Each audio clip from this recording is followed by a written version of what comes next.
எல்லாருக்கும் வணக்கம். இன்னைக்கு சூப்பரான ஒரு பானிபூரி ரெசிபி எப்படி செய்கிறதுன்னு பார்க்கலாமா? உருளைக்கிழங்கு இந்த மாதிரி நல்ல பீசஸாக கட் பண்ணி வச்சுட்டு நீங்கள் வேக வச்சு எடுத்துக்கோங்க. இவ்வளோ பெரிய உருளைக்கிழங்காக இருந்தால் முழுசாக போட்டிங்கன்னா நடுவில் வேகாது. ஸோ அதனால் நான் ரெண்டாக கட் பண்ணிவிட்டு நான் குக்கரில் வேக வச்சுக்கிறேன். இந்த உருளைக்கிழங்கு நம்ம பானிபூரிக்கு நடுவில் ஸ்டஃப் பண்ணி வைப்போம் இல்லையா, உருளைக்கிழங்கு மசாலா. அதுக்காண்டி நான் இன்றைக்கி பண்ணியிருக்கிற உருளைக்கிழங்கு மசாலா பார்த்தீங்கன்னா எல்லாமே பச்சையாகவே போட்டு அப்படியே நான் உள்ளே ஸ்டஃப் பண்ணுற மாதிரி செஞ்சுருக்கேன். உங்களுக்கு அந்த மாதிரி பச்சையாக வேண்டாம் அப்படின்னு நினச்சிங்கன்னா நீங்கள் கடாயில் ஆயில் விட்டுட்டு நான் மிக்ஸ் பண்ண அந்த பொருள் எல்லாத்தையுமே நீங்கள் அடுப்பில் கடாயில் வச்சு நீங்கள் ஒரு வாட்டி நல்லா கிண்டி விட்டுட்டு கூட நீங்கள் ஆற வச்சு தனியாக எடுத்து வச்சுக்கலாம். பொதுவாக கடைகளில் நம்ம வாங்குகிற பானிபூரியில் அந்த உருளைக்கிழங்கு வேக வச்ச உருளைக்கிழங்குல அந்த மசாலாலாம் அப்படி பச்சையாக இருக்கிற மாதிரி தான் இருக்கும். ஸோ நான் அந்த மாதிரி தான் செஞ்சுருக்கிறேன். இப்போ உருளைக்கிழங்கு நம்ம வேக வச்சாச்சு. இப்போ இதுக்கு உண்டான பானிக்கு ரெடி பண்ணுறதுக்கு அந்த மசாலா பார்த்துடலாம். இது நான் ஒரு கைப்பிடி அளவுக்கு புதினா, ஒரு கைப்பிடி அளவுக்கு மல்லி இலை, 2 பச்சை மிளகா, ஒரு சின்ன துண்டு இஞ்சி, இதை நல்லா தண்ணி ஊற்றி பேஸ்ட்டாக அரைச்சிருங்க. இது நம்ம பேஸ்ட்டாக அரைச்சிட்டு அதை அப்படியே ஆட் பண்ணால் திப்பி திப்பியாக வாயில் வரும். ஸோ அதனால் நீங்கள் அரைச்சிட்டு இந்த மாதிரி ஒரு வடிகட்டியில் போட்டு நீங்கள் கம்ப்ளீட்டாக அதை ஸ்ட்ரெயின் பண்ணி எடுத்துருங்க.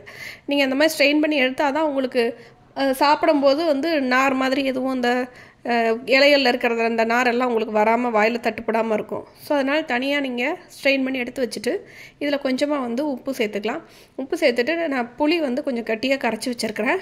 அதை இதில் கொஞ்சம் சேர்த்துக்கிறேன். புளி ரொம்ப சேர்க்க தேவையில்லை, கொஞ்சமாக சேர்த்தா போதும். இதுக்கப்புறம் நீங்கள் தண்ணி ஊற்றி அட்ஜஸ்ட் பண்ணுங்கள். அட்ஜஸ்ட் பண்ணும்போது உங்களுக்கு புளிப்பு தேவைப்பட்டுச்சு அப்படின்னா நீங்கள் கொஞ்சம் புளி தண்ணி ஊற்றிக்கலாம். அப்படி இல்லை அப்படின்னா உங்களுக்கு கொஞ்சமாக ஊற்றினா போதும்னா நீங்கள் ஊற்றிக்கலாம். பட் ஆனால் இதில் லெமன் ஊற்றி கூட நீங்கள் செய்யலாம். ஆனால் லெமனை விட புளி கொஞ்சம் டேஸ்ட் நல்லாயிருக்கும். உங்களுக்கு புளி வேண்டான்னா நீங்கள் லெமன் ஜூஸ் கூட ஆட் பண்ணிக்கலாம் இதில்.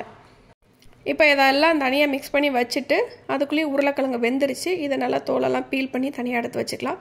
தோல் உரிச்சிட்டு இது நல்லா ஆற வச்சுட்டு நல்லா மேஷ் பண்ணி நம்ம எடுத்துக்க போகிறோம். இந்த மாதிரி மேஷர் வச்சு நீங்கள் மேஷ் பண்ணும்போது உங்களுக்கு ஈஸியாக இருக்கும். ஸோ மேஷ் பண்ணிவிட்டு இதில் நம்ம உப்பு, மிளகாத்தூள் அதெல்லாமே இதில் ஆட் பண்ணி எடுத்துக்கலாம்.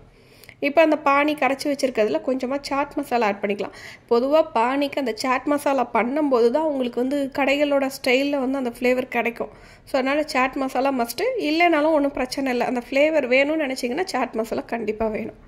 இப்போ வேக வச்ச உருளைக்கிழங்குல நான் கொஞ்சமாக மிளகாத்தூள், கொஞ்சம் உப்பு, கொஞ்சம் சீரகத்தூள் சேர்த்துக்கிறேன். சீரகத்தூளுக்கு பதிலாக நீங்கள் இதுலேயும் சாட் மசாலா கூட சேர்த்துக்கலாம். இதோட நறுக்கி வச்சுருக்கிற வெங்காயம் கொஞ்சம் ஆட் பண்ணிக்கோங்க. அப்புறமா மல்லித்தலையும் நல்லா குட்டி குட்டியாக கட் பண்ணிவிட்டு அதையும் இதோடு சேர்த்துக்கோங்க. சேர்த்துட்டு நல்லாவே மிக்ஸ் பண்ணி விட்ருங்க.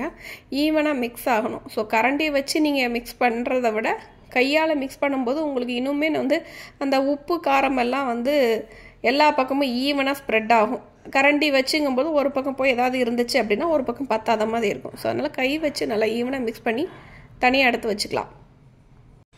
இப்போ இதுக்கு அடுத்து நம்ம பூரியெல்லாம் பொரித்து எடுத்துக்கலாம். நான் பூரி கடையில் அந்த சிப்ஸு டைப்பில் கிடைக்கும் இல்லையா, வத்தல் வடகம் ஷேப்லலாம் கிடைக்கும் இல்லையா, அந்த மாதிரியான அதை வாங்கி தான் நான் பூரிஸில் நான் போடுறேன்.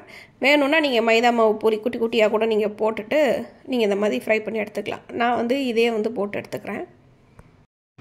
இப்போ பூரிஸ் உங்களுக்கு வேணுங்கிற அளவுக்கு பூரிஸும் தனியாக பொரித்து எடுத்துக்கலாம்.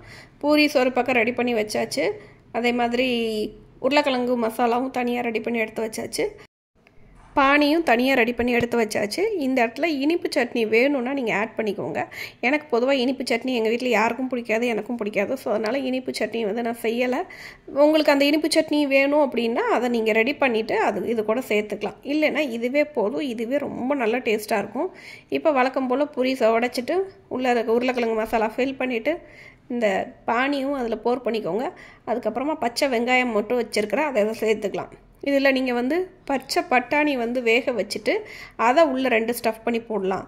அதே மாதிரி கேரட் துருவி அதையும் நீங்கள் சேர்த்து கூட போடலாம். சூப்பரான டேஸ்ட்டில் இருக்கும். மறக்காமல் நீங்கள் உங்கள் வீட்டில் ட்ரை பண்ணி பாருங்கள். ட்ரை பண்ணிவிட்டு எப்படி வந்துச்சுங்கிறத கமெண்ட் செக்ஷனில் மறக்காமல் சொல்லுங்கள். பிடிச்சிருந்தால் நம்ம சேனலை சப்ஸ்கிரைப் பண்ணுங்கள். தேங்க்ஸ் ஃபார் வாட்சிங்.